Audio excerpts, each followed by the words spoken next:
What's good? It's Jordan. Today I'll be talking to you about the rise of anti-intellectualism. See, we have to understand in this life that now, in this time period, in this current time period, people are not using their God-given intellect that was provided to them.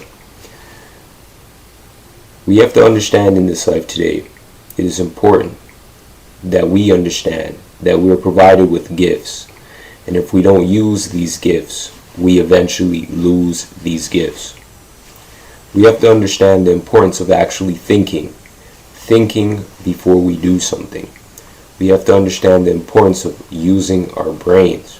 We have to understand the importance of thinking logically, because many times we may try to think through emotion, and that never helps. In a situation where we can use emotional awareness, instead of using emotional awareness, we're actually using emotion in a negative way. It is not bad to be emotional, but we have to know that there's a time and a place for everything. Especially during discussion, especially during debates, we have to take emotion out of these things and use logic. The best thing that we can do moving forward, and the best thing that we can do possible, is using logic in conversation, understanding how far logic can get us, using logic, doing the research, understanding the research, and having points behind the research that we have done. So when we have debates, so when we have discussion, our points are valid. See, when we decide that we do not want to use our God-given intellect and we want to just walk around as if we don't have it, then we lose it.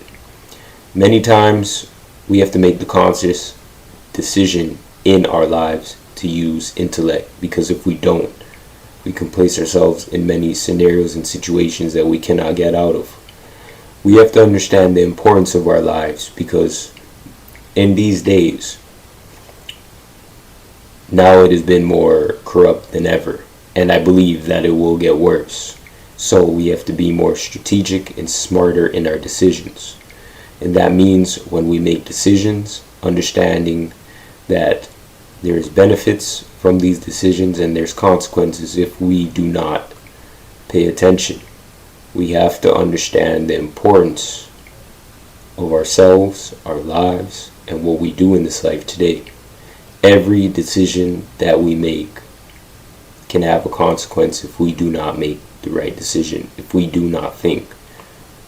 We have to think before we make decisions in this life today. For example, you may be around a group of people, and as time moves on, as time goes by, you may see the negative ways in the group that you may be around.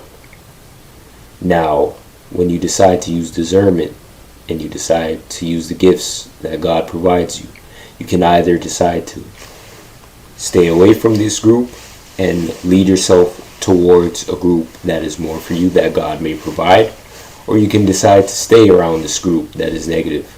The decision is yours. But many of us, what we have failed to realize in the past is we can leave this group. But instead, we may want to be people pleasers and stay in this group because we may want to feel like we have it under control. And that is our issue. When we stay in these groups that we're not supposed to be aligned to and connected with, and then we may face negative repercussions due to staying around these groups. We have to have the foresight early to know what we're meant to be around and what we're not meant to be around. And with red flags, we can see what we're not meant to be around. But at the end of the day, sometimes a lot of us have to learn the hard lessons.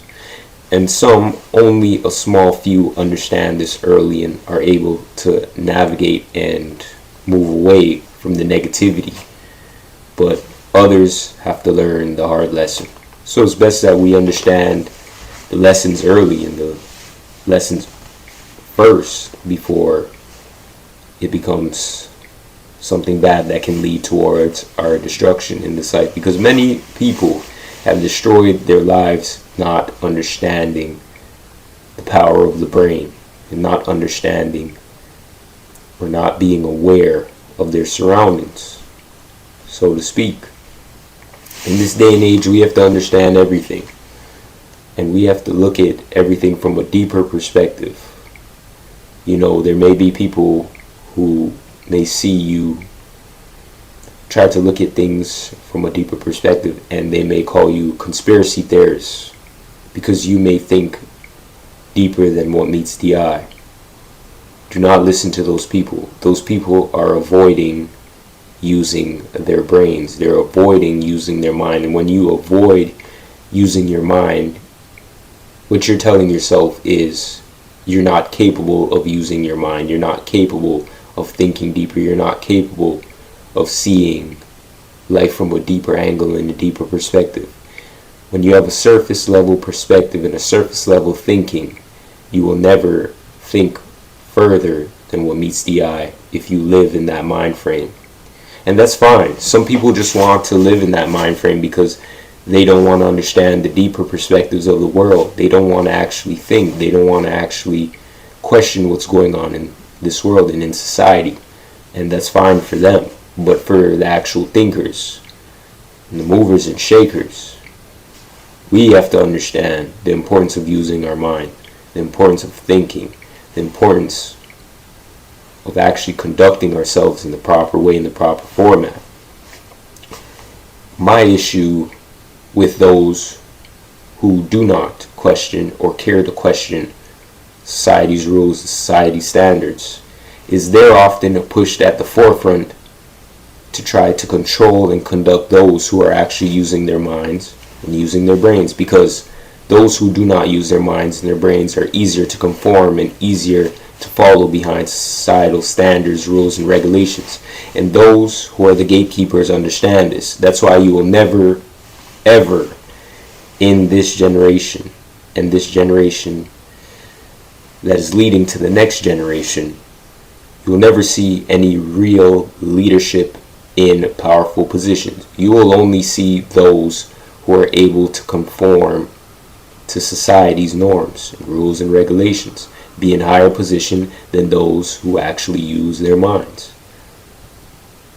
In this life, what we have to understand is those who use their brains, those who use intellectualism to their advantage in a positive way, are a threat to society. They're a threat to society because why?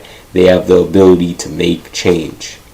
Those who control society, those who want you to walk away from God and want you to follow them, know that you're not able to think for yourself. Know that they can easily control you. Those people who know that you can think for yourself have a problem with you because you're a threat. You can change the dynamic of this life and you can actually wake people up just by using your mind, and they have a problem with that. Those who seek control have a problem with those who actually think. Why? Because they know that they have the power to make the change in society. So they would rather keep those who can actually think in a downward spiral than actually placing those people in a higher spectrum, in a higher perspective, because they know if they did, then they themselves would lose control. So know what you're dealing with in society today. It's better to know the devil that you do know and see than the devil that you don't. So it's best that we understand this today and understand that in this life, only God can free us from the chains and bondage. We have to understand the importance of Yeshua. We have to understand the importance of this life today and the importance of our lives, because if we don't understand it, then we can succumb to what society has to offer, and society never has anything good to offer. Society will spin the narrative, making it seem like everything is positive, everything is working in effect to actually benefit you in a positive way, when in reality, society will turn against you in a heartbeat. Follow God and not man. The relationship with God is the strongest and should be held high in high regards and high standard. But with the world being spun upside down, all we can do is follow God and not follow the world. That will place us in the positive and right direction in this life today. So today, I'll be leaving you with this scripture, and I hope that this scripture can help you in your daily personal lives today. Proverbs 1:7. The Proverbs of Solomon, son of David, king of Israel. To know wisdom and instruction, to understand words of insight, to receive instruction in wise dealing and righteousness, justice and equity. To give prudence to the simple, knowledge and discretion to the youth. Let the wise hear and increase in learning. And the one who understands obtain guidance, to understand a proverb and a saying, the words of the wise and their riddles. Understand in this life today that your life is important. Using your mind is important. Using common sense is important. Using logic is important. Think before you act. Think before you make decisions. Think. Just simply thinking, simply understanding, simply using logic to your advantage can help you in this life today.